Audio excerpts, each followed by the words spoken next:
போதுங்க, வீடியோக்காக தானே எடுக்கிறீங்க, இப்போ தேய்ச்சிட்டு இருக்கீங்க, விட வேண்டியதானே? அதான் கண்டென்ட்டுக்கு எடுத்துட்டேன்ல. பாத்திரம்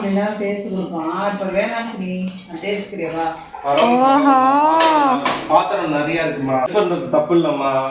அவங்க வீட்டுல அவங்க அம்மாக்கு, பொண்டாட்டிக்கு, தங்கச்சி, அக்காங்களுக்கு வந்து ஹெல்ப் பண்ணிட்டாலே வந்து எல்லாரும் வந்து நல்லபடியா சந்தோஷமா இருப்பாங்க, நிம்மதியா இருப்பாங்க. இல்லைன்னா அதே அவங்களுக்கு ஒரு பெரிய பெரிய ஒரு ஸ்ட்ரெஸ்.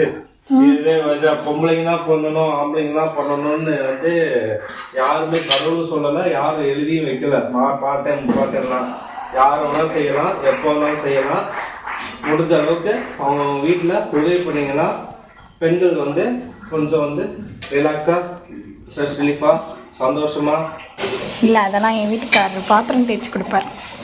பாத்திரம் வளர்க்குறாங்க, அவங்க நிப்பாட்டி தேய்ச்சா நீயே தேய்ச்சி கொடுத்துரு. ஆத்தாடி ஆத்தாடி வேலைக்கு போகாதம்மா, பொழப்ப பார்க்காதா? தேய்ச்சி கொடுத்துருப்போம்.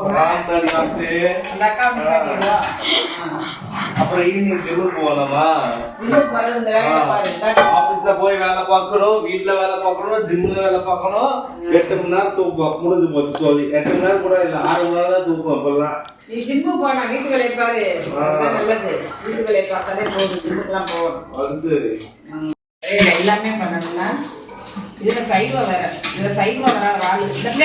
அசைவம் நான் தான், வேற யாரும் இல்ல. சைவத்தை நிப்பாட்டிக்கலாம், சைவம் எக்ஸ்ட்ரா சமைக்க வேண்டியது. பார்த்தீங்களா, சண்டே ஓவர் டியூட்டியா போயிட்டு இருக்கு அத்தைக்கு. அதனால நீங்க ஹெல்ப் பண்ணி கொடுங்க ப்ளீஸ்.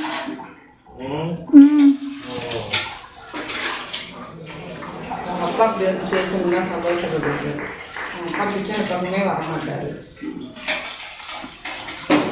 சாம்பார் ரெடி, மட்டன் குழம்பு ரெடி. அவனுக்கு தொட்டுக்க ஈரல் வச்சுருவேன். ஓகே. உனக்கு வாங்கலாம். காய் என்ன பண்றது, பீக்கங்காய் இருக்கு, சுரக்காய் இருக்கு, என்ன பண்றது தெரியலையே.